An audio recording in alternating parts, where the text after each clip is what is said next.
ሰላም ጥዕና ሃበልና ተኸታተልቲ ኣኽሱማውያን መራኸቢ ሓፋሽ AMN ነዚ ሰዓት ዝተሰናዶ ዜናታት እንሆ ፈለማ ቀንዲ ነጥብታት ዜና ብውሳነ ሓለፍቲ ልዕሊ ኮር ዝተበተነ ሓድነትን ጀግንነትን ተጋደልቲ ትግራይ ዓንፃ ዝወስድዎ ዘለው ስጉምቲ ቁጥዐ ፈጢሩ ኣብ ትግራይ ኣብ ባንክታት ብዘጋጠመ ሕፅረት ጥረ ገንዘብ ምኽንያት ህዝቢ ንሓረፃ ከም ዝተሳጥሐ ተገሊጹ ባህጊ ጽምዶ በአባላት ሕወሓት ቀፂሉ ፕሬዝዳንት አሜሪካ ዶናልድ ትራምፕ ኣብ ኤርትራ ናይ ስርዓት ለውጢ ክመጽእ ይግባእ ኢሎም ዝርዝሩ ይስዕብ ቁልፍ መደብ ጊዜያዊ ምምሕዳር ትግራይ ተመዛበልትን ግዛኣታዊ ሓድነትን ትግራይ መመላስ ኢሎም ጀነራል ታደሰ ቁልፍ መደብ ጊዜያዊ ምምሕዳር ትግራይ ተመዛበልትን ግዛኣታዊ ሓድነትን ትግራይ መመላስ እዩ ካብዚ ወፃኢ ብኻልኦት ዝካየዱ መንቀሳቓሳት ኣይቀበሎምን ኢሎም ፕሬዝዳንት ሌተናል ጀነራል ታደሰ ወረደ ፕሬዝዳንት ጊዜያዊ ምምሕዳር ትግራይ ሌተናል ጀነራል ታደሰ ወረደ ነዚ ዝበሉ ኣብ ከተማ ማይጨው ንኽብረ በዓል ጥምቀት 2018 ዓ.ም ኣመልኪቶም ኣብ ዘሕለፍዎ መልእኽቲ እዩ ናይ ምዕራብ ትግራይ ሰብኣውነት ቀዳምነት ተዋሂብዎ ክፍታሕ ከም ዘለዎ ግድን ኮይኑ ካብ ሞግዚትነት ኣምሓራ ሙሉእ ብሙሉእ ተላቂቁን ካልእ ዝሕሰብ ኣማራጭ ደው ኢሉን ኣብቶም ስምምዕ ዘይተበፅሓሎም ጉዳያት ድርድር ክቅፅል ምግባር እምበር ካልእ ትእዛዝ ኮይኑ ክትግበር ምፍታን ነቲ ሽግር ብዝኸፍአ ከጋድዶ ይኽእል እዩ ክብሉ መልእኽቶም ኣመሓላሊፎም ኣብዚ ቅነ ተመዛበልቲ ብዛዕባ መመላስን ኣብ ትሕቲ ወረርቲ ዘሎ ህዝቢ ሓገዛት ክወሃቦን ዝስማዕ ዘሎ ወረ ከም ጊዜያዊ ምምሕዳር ትግራይ ናቱ ዕማም እናሃለወ ብኻልኦት ክትግበር ምጅማሩ ኣይንቐበሎን ዝበሉ ጀነራል ታደሰ ኣብ መመላስ ተመዛበልቲ ጸለምቲ ዝነበሩ ጸገማት ኣብ ምዕራብ ትግራይ እውን ክድገም ዝግበር ስራሕቲ ተቐባልነት የብሉን እሞ ብኡነ ክርአ ኣተሓሳሲቦም ቤት ጽሕፈት ፕሬዝዳንት ኣብ ትግራይ ኣብ ባንክታት ብዘጋጠመ ሕፅረት ጥረ ገንዘብ ምኽንያት ህዝቢ ንሓረፃ ከም ዝተሳጥሐ ተገሊጹ ፍልፍላት ካብ ሽረ እንዳስላሰ ከም ዝገለጽዎ 100,000 ብር ብካሽ ክህቡኻ 1,500 ይቆርጽ ኣለው ናይ ሽረ ሃፋትም ዝበሉ ኮይኖም ጥረ ገንዘብ ብምዕፋንን ምስ ባንክታት ብምሽራኽን ቅሉዕ ዕፅዋን ክባን ጀሚሮም ኣለው ክብሉ ኣብ ዝሃብዎ ርእይቶ ዝምልከቱ ኣካለ ጻርዩ ናብ ሕጊ ከቕርቦም ይግባእ ክብሉ ዝፀውዑ ኮይኖም ኣብ ባንክታት ትግራይ ናይ ጥረ ገንዘብ ሕፅረት ኣሎ ብምባል ዓማዊል ሲስተም የለን ብመዓልቲ ካብ 1,000 ክሳብ 2,000 ብር እዩ ተፈቂዱ ብዝብል ምትላላት ዝሳቀ ዘሎ ህዝቢ ትግራይ እዚ ፍጻመ ካብ ዝጅመር ሓደ ወርሒ ኣቁፂሩሎ እዚ ፍጻመ ብግሁድ ኣብ ትግራይ ከም ዘሎን ጊዜያዊ መንግስቲ ትግራይ ከም ዝፈልጦን ድማ ኣብ ከተማ ማይጨው ኣብ ከባብራ በዓል ጥምቀት 2018 ዓ.ም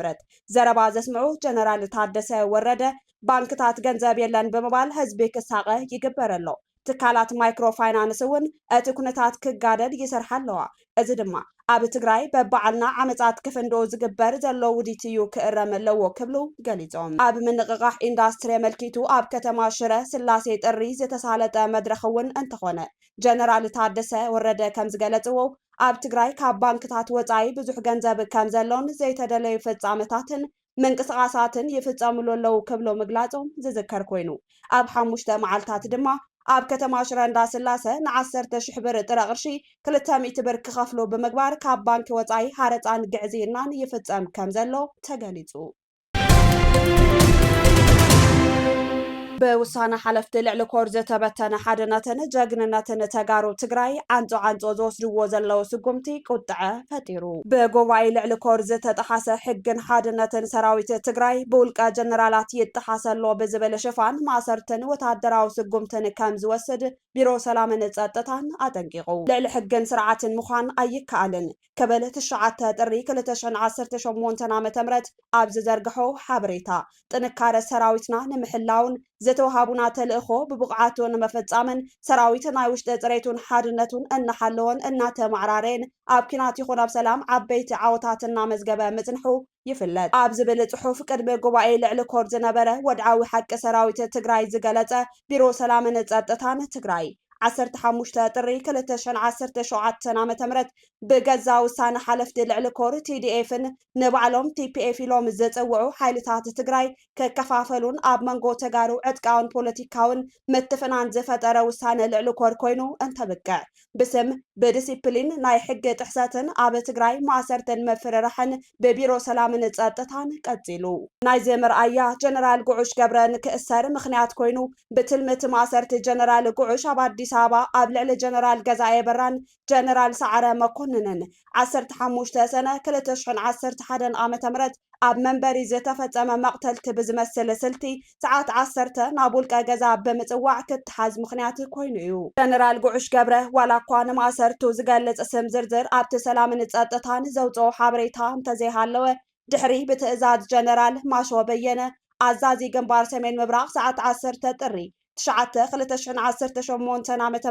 ናብ መንበሪ ገዝኡ ካብ ዝጽውዕዎ ጀሚሩ ጀነራል ጉዑሽ ገብረ ኣበይ ከም ዘሎን ስድርኡ ከም ዘይፈልጡን ሓው ጀነራል ጉዑሽ ዝገለጹ ኮይኖም ነቲ ጀነራል ክሓቱን ዝደለይዎ ምግብን ካልኦት ኣገደስቲ ነገራትን ከቅርብሉ ከም ዘይከኣሉውን ገሊጾም ጥርዓን ድማ ንፕሬዝደንት ጊዜያዊ ምምሕዳር ትግራይ ጀነራል ታደሰ ወረደን ቢሮ ሰላምን ጸጥታን ብጽሑፍ ኣቅሪብና ኢና ዝበሉ እቶም ሓው ክሳብ ሕዚ ዝተኣሰረሉ ቦታ ክፈልጡን ክረኽብዎን ከም ዘይከኣሉውን ሓውቲ ጀነራል ገሊጾም እዚ ዓይነት ፍጻመ ኣብ ውሽጢ ትግራይ ቁጥዐ ፈጢሩሎ ጀነራል ጉዑሽ ገብረ ብምክንያት ውሳነ ሓለፍቲ ሰራዊት ልዕሊ ኮር ዘይምቕባል ማለት ሰራዊት ትግራይ ናይ ህዝቢ እምበር ናይ ውድብ ክኾን ኣይኽእልን ብምባሉ ምክንያት ካብ ስራሕ ክእገድ ተገይሩ ምጽንሑ ዝፍለጥ እዩ እቲ ኣብ 2015 ዓ.ም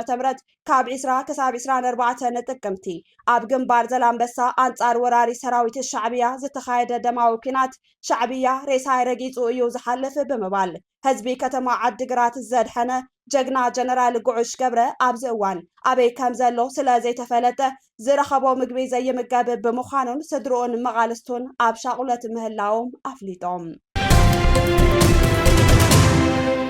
ባህጊ ጽምዶ በአባላት ህወሓት ቀፂሉ ህዝቢ ትግራይ ብልፍንቲ ምስ ዝጨፍጨፉ ወረርቲ ሓይልታት ኢሳያስን ፋኖን ዝግበሩ ጽምደታት ደማዊ ህልቂት ውፃእ መዓት መንእሰይ ተጋሩ ምዃኑ ብጀነራል ሳሞራ ዮኑስ ዝተገለጸ ብውድባት ፖለቲካ ትግራይ ዝተነጸገ ሓሳብ ንምቕጻል ብኣብ መሪሕነት ዝርከቡ ሰበስልጣን ከዘረብ መጀመሩ ቀደም ኢሎም ብውልቀ ጽምዶ ዝብል ክልስ ሓሳብ ዝሓዙ ሰባት ብርሃነ ገብረስላሴ ወይ ድማ ልፍዓቴ ተስፋ እነ ስታሊን ገብረስላሴ ብልእኽቶ ዝኸድዎ ዝነበሩ ጅማሮ ምዃኑ ብዘንጸባርቕ መልክዑ ኣብ ሰራዊት ምክልኻል ሃገር ሓላፊ ዘፈር ኮንስትራክሽን ዝነበረን ሕዚ ድማ ኣብ ስልጣን ዘሎ ተጋዳላይ ብርሃነ ነጋሽ መዋጽኦና ርኢና ምስ ዝመሰለና ክንሓብር ግድን እዩ በዝብል ርእሲ ምስ ወይን ጋዜጣ ኣብ ዘካየዶ ቃለ ምሕትት ተግባራዊ ርክባት መራሕቲ ትግራይን መጻምዶምን ምዃኑ ዘመላኸተ ኮይኑ እዚ ድማ ህዝቢ ትግራይ ዝጽበየ ዘሎ ተፈጻምነት ውዕሊ ሰላም ፕሪቶሪያ ዘተዓናቕፍን ዝተጀመሩ ርክባት ማእኸላይ መንግስቲ ኢትዮጵያን ጊዜያዊ መንግስቲ ትግራይን ድማ ናብ ሓደጋ ዘእቱን ክገብሮ ካብ ዝደረኹ ኩነታት ብዝኾነ አጋጣሚ ካብ ኣፍልጦም መንግስቲ ኢትዮጵያ ወጻኢ ዘህልው ርክባት ንፖለቲካዊ ክያዶ ትግራይ በኣሉታ ካብ ዝጸሉ እማመታት ጊዜያዊ መንግስትን መንግስቲ ኢትዮጵያን ምዃኖም ዝፍለጥ እዩ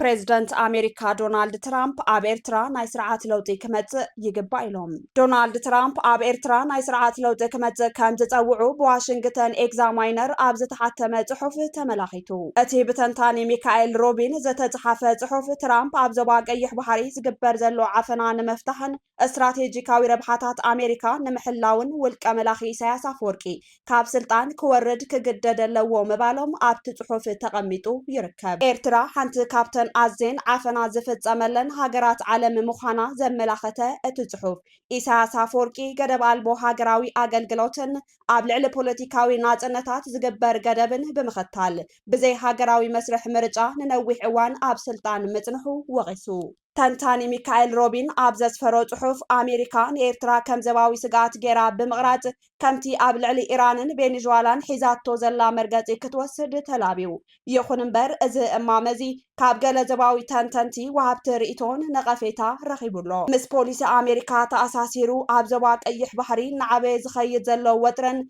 واشنطن أبقرنا أفريكا نزلو ناي محدران تتاوي محلخاتاتن بخمي كتملسو كم زلوا عملكيتو زغرب زلو زتفلالي الرأيان زرعه ايو ካብ ኣክሱማውያን መራኸቢ ሓፋሽ ናይዚ ሰዓት ዜናታት ክትከታተሉ ጸኒሕኩም ንምክትታልኩም ነመስግን ምስ ዝተረፉ መደባትና ሰናይ ግዜ